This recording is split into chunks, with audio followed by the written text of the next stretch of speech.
मैं कसक करके रह गया कि सुदामा को किस रूप में देखा गया है, कि सुदामा के पास कुछ था नहीं, संसाधनों से अतीवहीन व्यक्ति था, तो इसलिए कोई प्रार्थना भगवान से नहीं करेगा कि हमें सुदामा हो जाने दो।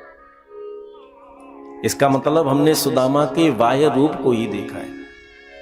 सुदामा जैसा कोई श्रेष्ठ चरित्र भागवत जी में नहीं है। जो 7 विश्लेषण सुदामा जी ब्राह्मण को दिए गए हैं, वो समग्र 18,000 श्लोकों वाली संहिता में किसी दूसरे चरित्र को नहीं दिए गए। इतना श्रेष्ठतम चरित्र है।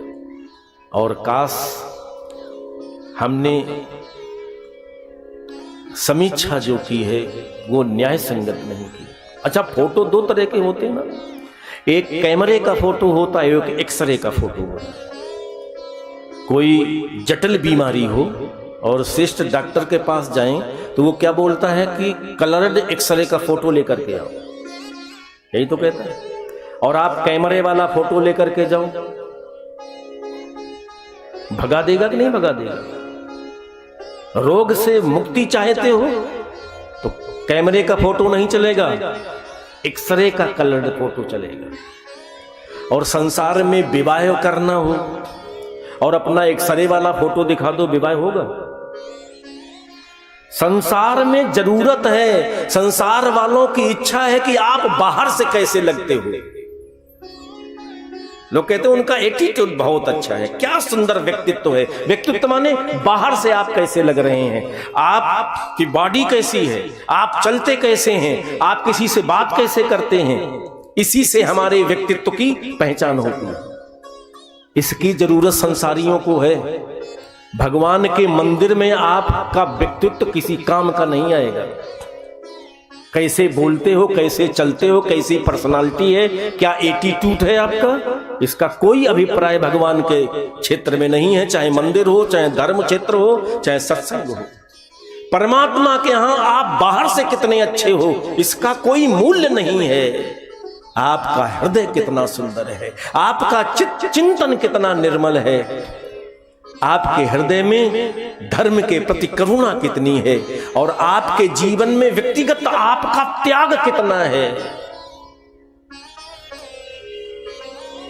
ये आंतरिक संपदा यदि नहीं है, इसी आंतरिक संपदा से हृदय का श्रृंगार होता है, जिससे परमात्मा की आहट सुनाई पड़ती है। नहीं तो जिंदगी चली जाती है, भगवान की आहट नहीं मिलती है। लाउड स्पीकर चाहे इतनी जोर जोर से स्पीकर बजवा दो, डीजे वाले, हृदय में धक धक होने लग जाए कि कैसा साउंड चल रहा, बोले नहीं नहीं यही अच्छा है। भगवान तक आवाज नहीं जाएगी यदि हृदय का श्रृंगार प्यारे नहीं किया। रूप सुंदर चलन भी सुंदर हो, देह का आचरण भी सुंदर हो। रूप सुंदर चलन भी सुंदर हो, देह का आचरण भी सुंदर हो। एक सार्थक है उसी की सुंदरता, जिसका अंतःकरण भी सुंदर हो। अंतःकरण में 4 चीजें होती हैं। आपका मन कितना अच्छा है, याद रखना। अच्छी जगह बैठ करके गंदे विचार आते हैं। मन की रिपोर्ट तो व्यक्ति को अपनी खुद की पता है, बाहर तो हमने जो अपना नेम फ्रेम फैलाया है वो मेरा परिचय है। हमें असली रिपोर्ट पता है, हमारा मन कितना साफ है, कितना गंदा है, दूसरा कोई नहीं जान सकता है। सार्थक है उसी की सुंदरता, जिसका अंतःकरण भी सुंदर। अंतःकरण में 4 चीजें होती हैं, मन और बुद्धि। हमारी बुद्धि कितनी सुंदर है। इन चारों में एक एक दोष है। मन का दोष क्या है? बुद्धि का दोष, बुद्धि में व्यभिचार होता है।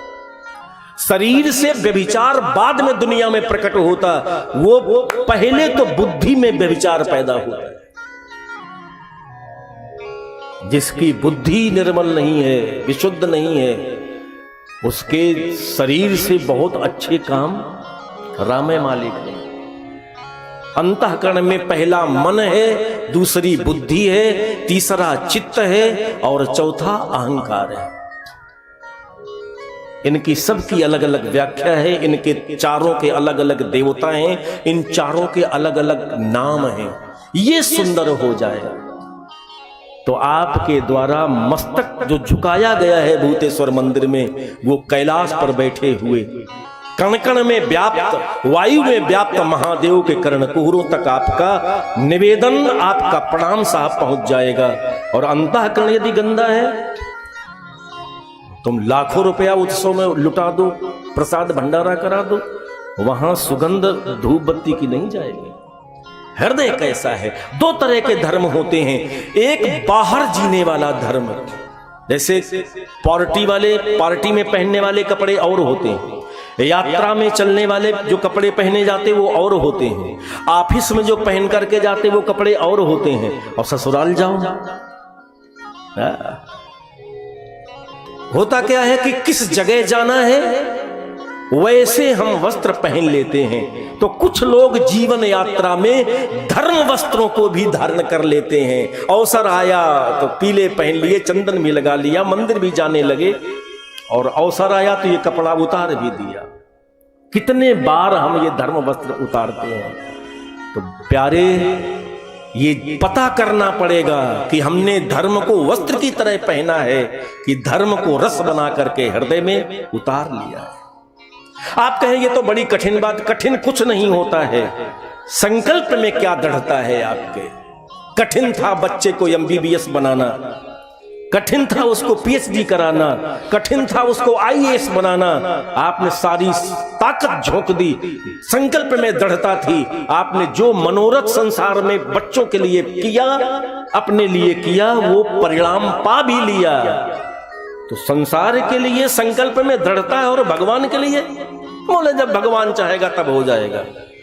साहब, एक बार अवसर परमात्मा ने दिया है मनुष्य का, बार बार ये अवसर मिलेगा नहीं। अंतःकरण अच्छा होना चाहिए। हमारा मन कितना अच्छा है, हमारी बुद्धि कैसी है, मेरा चित्त क्या है। चित्त में संस्मरणों को इकट्ठा किया जाता, स्टोर किया जाता है। चित्त उसे कहते हैं, चलते फिरते चीजें कुछ फीड होती जाती हैं भीतर, जो स्टोर कर ले, स्मृतियों को जो इकट्ठा करके रख ले, उसे चित्त कहते हैं।